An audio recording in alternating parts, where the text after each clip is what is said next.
Iya. Bismillahirrahmanirrahim. Assalamualaikum warahmatullahi wabarakatuh.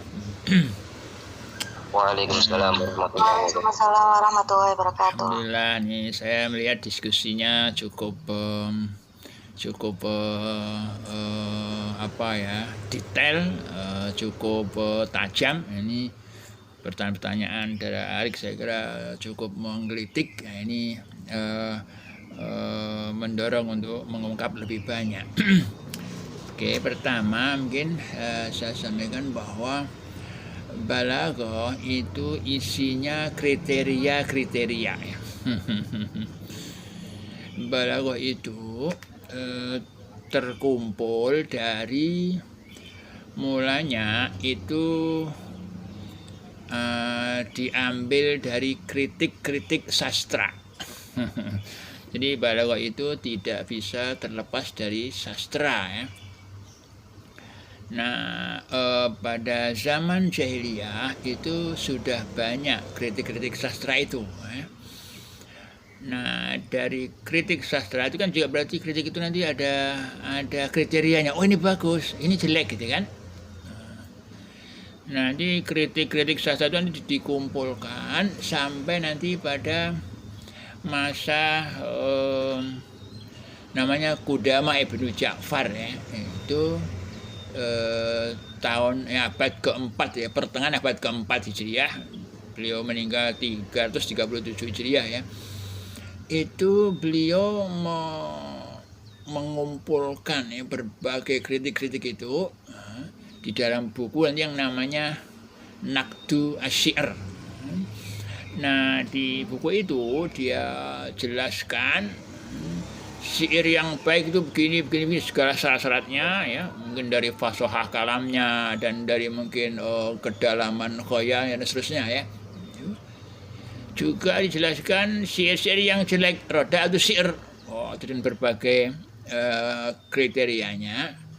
Nah, itu dianggap sebagai nuqtatut tahawul ya, itu titik peralihan ya, dari tahap-tahap kritik ini menuju ke materi-materi balaghah gitu kan. Nah, jadi memang balaghah itu sudah dipakai sudah dipakai sejak zaman jahiliyah ya. Orang udah banyak kritik berarti udah isinya balaghah itu. Setiap kritik sastra isinya balaghah itu kan. Hanya saja memang balaghah belum menjadi suatu ilmu yang punya bagian-bagian tertentu dengan masing-masing punya ciri-ciri tertentu, itu belum sampai pada masa Abdul Qadir Al-Jurjani, bukunya tadi ya ada disebutkan Asrar Balaghah dengan Dalailul Ijaz, itu kajian balaghah sudah sangat mendalam ya, tetapi belum namanya taksonomi ya, belum terbagi yang secara lebih rinci dengan berbagai cabang-cabangnya. Padahal Abdul Qadir itu kan sudah abad ke-5 Hijriah ya. Jadi dari kalau kita hitung ya, taruhlah mamanya jahiliyah itu 150 tahun ya. Kemudian nanti Islam masuk ya. Ini udah abad keempat, berarti kan abad kelima, berarti kan udah 500 ditambah 150, berarti udah 650 tahun. Itu belum ya, belum sampai ke tingkat ilmu yang rinci. Ini kata versi Tamam Hasan ya. Baru nanti ilmu balaghah menjadi ilmu yang sistematis dengan pembagian-pembagiannya yang lebih rinci sampai ke cabang-cabangnya, itu pada masa Sakaki ya. Sakaki ya, Buya Sakaki itu udah abad ke-7 Hijriah.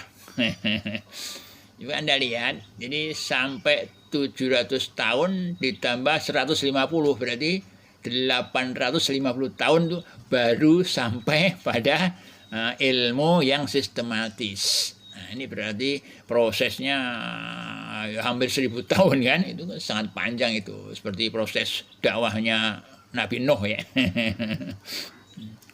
Ya, itu jadi ketika sudah ada pembagian, ada ilmu badi, ada ilmu bayan, ada ilmu ma'ani, itu pada masa as-sakaki, ya kan?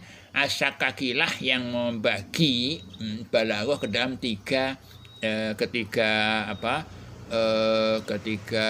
bagian itu. Nah, itu kata Tam Hasan, itu berarti balaghah sudah menjadi ilmu. Sebelumnya itu masih sekedar pengetahuan, makrifah saja. Nah, ini udah jadi ilmu, namanya udah sina'ah. Dia udah punya sistematika yang jelas. Nah, jadi karena balaghah isinya kriteria-kriteria, maka yang terlihat itu adalah bentuk-bentuk ungkapan. Oh, ini bagus ini. Oh, ini balik ini. Nah, bentuk-bentuk ungkapan itu kan masih dari satu sisi, sisi pembicara. Padahal kalau tadi lihat definisi balaghah itu kan muqtadul hal, nah, itu tentu memperhatikan termasuk mukhatabnya gitu. Nah, jadi balaghah baru kelihatan ketika sudah dijelaskan siapa yang ngomong, bagaimana omongannya, siapa mukhatabnya, bagaimana situasinya. Nah, itu kan. Teks itu kan baru kelihatan muqtadul hal kalau memenuhi dua sisi kan. Ada namanya siyak ya. Siyak itu ada dua macam, yang utama ada siyak itu namanya makol, itu artinya ungkapannya. Nanti ada siyak namanya makom, itu situasinya, itu kan. Nah, ini kalau di dalam bahasa Inggris dibilang apa? Context of speech, nah, itu makol. Nah, context of situation itu adalah makom. Nah, makom tidak hanya mukhatab ya, mungkin termasuk lingkungan dan kondisi situasi ketika itu kan. Mungkin situasi politiknya, mungkin termasuk situasi ekonomi dan seterusnya ya, itu sangat luas itu. Maka kalau melihat ini balik apa tidak, nah, ini kalau mau menyebutkan harus dijelaskan ini siapa yang ngomong, di mana ngomongnya, dengan siapa dia ngomong, nah, itu nanti baru kelihatan balik dalam pengertian tadi ya, yang muqtadul hal, gitu kan. Tapi kalau dari satu sisi saja, dari sisi speech-nya saja, sisi makolnya saja, nah itu kalau sesuai definisi itu berarti belum bisa dikatakan balik kalau belum dijelaskan bagaimana situasinya, gitu kan. Nah, itu pertanyaan tadi ini kalau bagus tapi enggak sesuai dengan tempatnya, nah berarti itu yang enggak balik dari sisi tadi ya definisi balaghahnya ya. Nah, umumnya yang dikaji di balaghah juga itu lebih mengarah kepada kalau ma'ani iya, itu sangat erat dengan situasi. Mengapa? Karena sering kita lihat seperti umpamanya ini ada amr nih. Amr kan mestinya apa? Tolabul fi'il kan? Tapi bisa jadi amr itu nanti punya makna nahi. Umpamanya ya, ini ada tuan, dia bilang kepada khotimnya, nih karena khotimnya kelihatannya kurang mentaati sayyidnya, saya bilang if'al masyiddah. Nah, itu maksudnya apa? Itu kan sebenarnya perintah kan, amr kan, tapi kan loh kamu tuh jangan seenak kamu dong, gitu kan. Itu kan berarti amr tapi maknanya nahi kan. Nah, itu dari mana tahu situasinya? Oh, ini karena khotimnya ceroboh ini dan seterusnya, gitu kan. Nah, itu ketika itu maka kata-kata amr itu muqtadul hal itu. Amr yang diartikan sebagai nahi itu muqtadul hal karena begitu situasinya, itu kan. Itu baru kelihatan ya. Tapi kalau umpamanya sampai ke kajian ilmu bayan, nah itu kelihatannya lebih penekanan pada teksnya saja. Teksnya saja. Ya, karena apa? Tasbih itu kan dilihat ini tasbihnya bagus apa tidak, kan gitu kan. Bukan tasbih ini ngomong dengan siapa ya, tapi bagus apa tidak. nanti tasbih itu sudah punya kriteria sendiri. Umpamanya tasbihnya Tuhan, umpamanya bahwa iya itu di surat Ar-Rahman ya, saya sampaikan itu. Walahul jawaril munsya'atu fil bahri kal a'lam. Apa artinya jawari? Walahul jawaril munsya'atu fil bahri kal a'lam. Fa bi ayyi ala'i rabbikuma tukadziban kan? Apa jawari? Jamak dari jariyah. Apa artinya jariyah situ? Wah, ini tafsirnya kurang dibaca ini. Jariyah ini maksudnya safinah. Walahu ini kan ketika kajian atau ketika pembicaraan tentang bahar ya. Marjal bahro ini ya takian itu khususnya itu kan. Yakhruju minhumal lu'lu' wal marjan itu kan. Nah, ini terus contohnya walahul jawaril munsya'atu fil bahri kal a'lam. Di laut itu ada jawari dari safinah ya. Al munsya'at. Apa artinya munsya'at? Munsya'at artinya azimah, al azimat. Di gede tinggi gitu kan. Ya, kapal atau perahu yang gede dan tinggi. Nah, itu kal a'lam. Apa artinya a'lam? Jamak dari alam. Apa artinya alam? Gunung. Walahul jawaril munsya'atu fil bahri kal a'lam. Artinya di laut itu ada kapal-kapal yang gede-gede seperti gunung. Kalau mau menilai ini tasbihnya bagus enggak? Kita tanya, ada enggak yang lebih gede ketimbang gunung? Ada nggak yang lebih tinggi ketimbang gunung? Nggak ada. Wah, itu tasbih bagus banget ini. Nah, itu kan. Nah, itu nanti ukurannya ke ukuran tasbih itu sendiri. Mungkin tidak mengukur dengan siapa Tuhan ini ngomong gitu kan.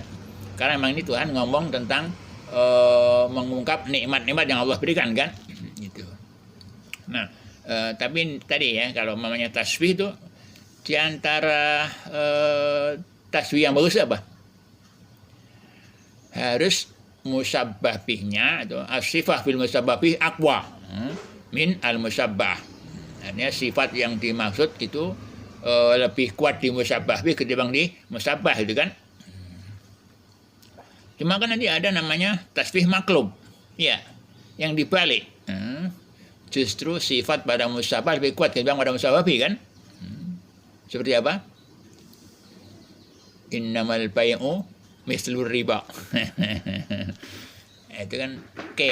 Nah, jadi mungkin kalau mau tadi dihitung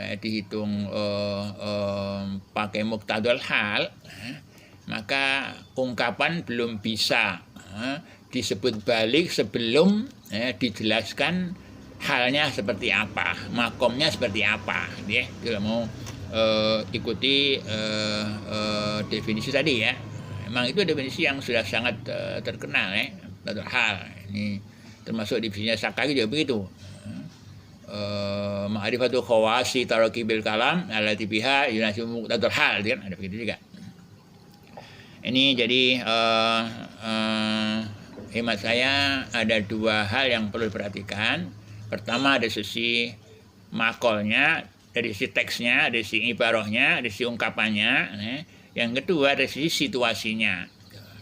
Nah, kalau kita mengatakan baligh, nah itu ada baligh itu ketika memang sudah dilihat dari dua sisi tadi ya, baik sisi makol maupun sisi makomnya ya. Itu maksudnya kalau nanti melihat. Nah, ini kalau maunya ini kata ini indah ini, nah, ini sampai ke tingkat bati. Nah, bati itu ukurannya bukan kesesuaian dengan makom lagi, tapi ukurannya ukuran bati itu sendiri. Indahnya di mana, gitu kan? Maka kan ada saja, ada jinas itu kan? Ada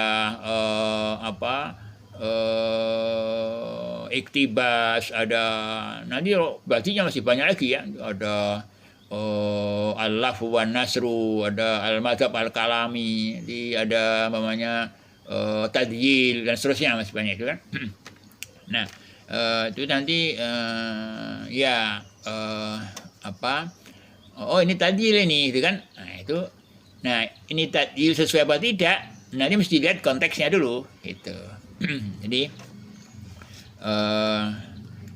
kalau mau melihat sampai ke tingkat baliknya, balaghahnya itu mesti dilihat selain teksnya harus dilihat dengan konteksnya itu. Jadi kalau umpamanya ini tasbih bagus banget ini, apa berarti balik ini? Makainya kayak apa? Jadi teksnya sendiri itu bagus, cuma ini makainya kalau emang dia sesuai dengan muqtadul hal, dia baru balik dia. Jadi mungkin kita paling jayyid ya, ini jayyid ini gitu kan. Tapi kalau nanti untuk balik, itu mesti dilihat memang dari dua sisi tadi ya, baik dari sisi makolnya atau teksnya atau speechnya, juga nanti harus ada makomnya atau situasinya. Ini saya kira tadi terkait kalau bagus ungkapannya ini balik enggak ini, gitu kan? Nah nanti kalau harus melihat balaghah harus melihat tadi itu ya, kalau saya sampai ke tingkat balaghah harus melihat dari dua sisinya itu. Oke, itu saya kira tambahan saya. Kemudian tentang semantik pragmatik ya. Semantik itu adalah makna-makna ya. Jadi ketika maknanya jelas, maknanya bagus gitu kan. Nah, itu berarti secara semantis dia bagus gitu kan. Tetapi apakah nanti ini sesuai dengan sikon? Nah, itu kan perlu nanti ada kajian sikonnya dulu gitu kan untuk melihat dia. Jadi kalau semantik itu sampai pada tingkat pemahaman makna ya. Nah, mungkin di samping memang pemahaman makna itu juga enggak bisa dilepas dari situasi. Kadang-kadang kan. Kadang kita ada ungkapan kita nggak paham karena kita nggak tahu situasinya kan. Nah, gitu. Jadi semantik itu juga membutuhkan situasi untuk kita memahaminya, gitu kan. Nah, kalau dari ungkapannya, maka ketika ungkapan itu maknanya jelas, maknanya menyentuh, berarti ini sesuai dengan sikonnya. Ini balik ini, gitu kan. Termasuk pragmatik. Pragmatik itu termasuk juga yang mementingkan mukhatab, karena pragmatik itu ukurannya lebih kuat mukhatabnya. Maka di kajian pragmatik itu ya kajian situasi mukhatab menjadi sangat penting ya. Karena pragmatik itu kan yang manfaatnya langsung kelihatan ya. Nah, itu tidak mungkin kelihatan sebelum kita melihat situasi bicaranya dengan jelas. Maka kajian pragmatik termasuk mengkaji apa isi otaknya mukhatab itu. Dia siapa? Dia akademisi, ini kan lagi kan? Oh, dia petani, kan lain lagi kan? Nah, itu pragmatik lebih sangat detail di sisi itu. Oke, itu saya kira pragmatik. Kemudian manfaat balaghah, iya. Balaghah itu kan ilmu ya. Ilmu itu manfaat kalau dipakai. Kalau nggak dipakai ini nggak terasa manfaatnya. Nah, di antara yang mendorong untuk kajian balaghah itu adalah mengetahui ijazul Quran dulu. Maka dulu balaghah itu kajiannya ramai, ketika itu sangat mungkin sangat viral gitu ya. Itu ketika mengkaji ijazul Quran. Itulah maka seperti Al-Khattabi itu kan bukunya Bayan Ijazil Quran, Ar-Rumani bukunya An-Nukat fi Ijazil Quran, dan Abdul Qadir Al-Jurjani bukunya Risalah Asy-Syafiyah fi Ijazil Quran. Nah, itu menjadi sangat kuat dorongan untuk kajian Ijazul Quran ya. Meskipun memang yang mendorong, yang dianggap punya awal buku ya, terkait dengan balaghah itu adalah Abu Ubaidah ya, Ibnul Musanna ya. Nah, itu bukunya Majazul Quran. Mengapa buku ini dikarang?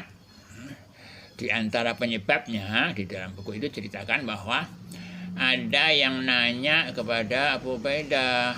Dia bilang begini, Quran ini kok nggak sesuai dengan tradisi orang Arab, dengan gaya bahasa Arab dan menurut itu.